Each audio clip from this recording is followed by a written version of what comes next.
नमस्कार। आज देश की तमाम फटाफट खबरों में आपका स्वागत है। कृषि कानूनों के महत्वपूर्ण मुद्दे पर केंद्र सरकार और किसान नेताओं के बीच सोमवार को हुई 7वें दौर की बातचीत बेनतीजा रही। दोनों पक्षों के बीच अगली बातचीत 8 जनवरी को होगी। सोमवार को बातचीत के दौरान किसान नेता अपनी मांगों पर अड़िग नजर आए। किसानों की ओर से सिर्फ तीनों कृषि कानूनों पर बात की गई। किसानों की ओर से बार बार तीनों कानूनों को रद्द करने की बात की गई, जबकि सरकार की तरफ से सुधार करने की बात की गई। कौन बनेगा करोड़पति 12 में से एक से बढ़कर एक बुद्धिमान और दिग्गज लोग आ चुके हैं। इनमें से कुछ लोग अपने ज्ञान का परिचय देते हुए 1 करोड़ की राशि जीतने में कामयाबी हो चुके हैं। अब इसी कड़ी में एक और नाम जुड़ गया, वो नाम है डॉक्टर नेहा शाह का। चैनल ने शो के अपकमिंग एपिसोड का प्रोमो शेयर किया है। उत्तर भारत के अधिकतर राज्यों में कड़ाके की ठंड के बीच नए साल की शुरुआत के साथ बारिश का सिलसिला जारी है। राष्ट्रीय राजधानी दिल्ली में आज लगातार तीसरे दिन मौसम का मिजाज बदला है। दिल्ली के कई हिस्सों में बारिश हो रही है। मौसम विभाग के मुताबिक पूरी दिल्ली और एनसीआर के कुछ इलाकों में अगले 2-3 घंटों में बारिश की संभावना है। मौसम विभाग ने 5 जनवरी तक बारिश और फिर उसके बाद शीतलहर की चेतावनी जारी की है।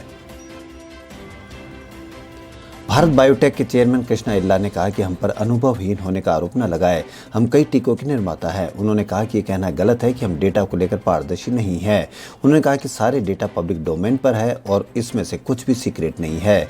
भारत बायोटेक की ओर से सोमवार को इन आलोचनाओं को सिरे से खारिज किया गया कि प्रभावित पगडा संबंधी डेटा नहीं देने के बावजूद उसके वैक्सीन को मंजूरी दी गई है।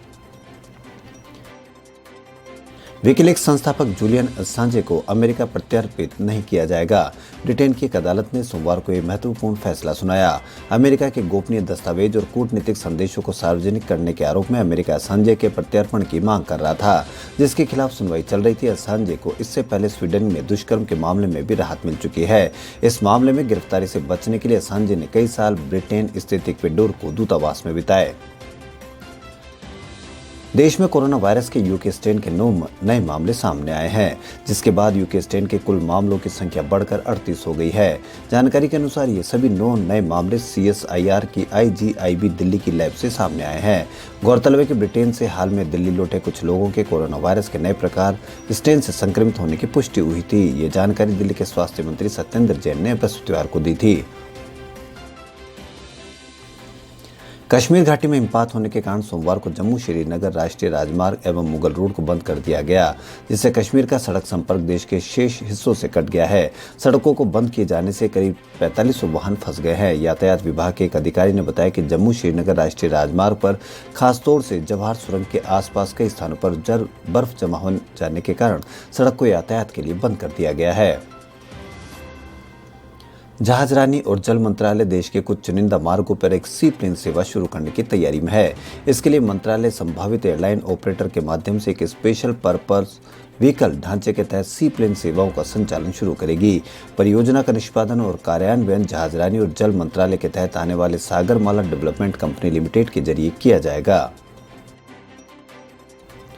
टीआरपी घोटाले मामले में मुंबई की एस्प्लेनेड कोर्ट ने सोमवार को ब्रॉडकास्ट ऑडियंस रिसर्च काउंसिल के पूर्व CEO पार्थो दासगुप्ता की जमानत याचिका खारिज कर दी।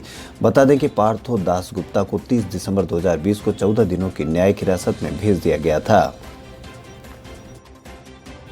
दुनिया भर में आबादी बढ़ने के साथ ही कंक्रीट निर्माण जोरों से फल फूल रहा है और जंगल सिमटता जा रहा है। आसपास हरियाली कम होती जा रही है, जिसके चलते तेजी से जलवायु भी परिवर्तन हो रहा है।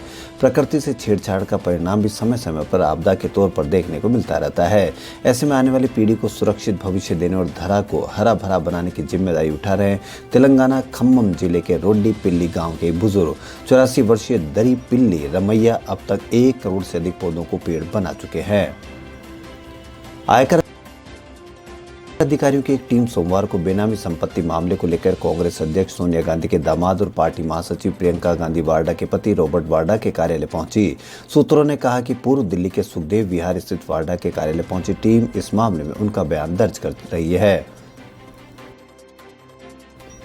भारतीय सीरम संस्थान ने सोमवार को साफ किया कि कंपनी को अभी तक उसकी कोविड-19 वैक्सीन का दूसरे देशों को निर्यात करने के संबंध में अधिकारियों से अनुमति नहीं मिली है।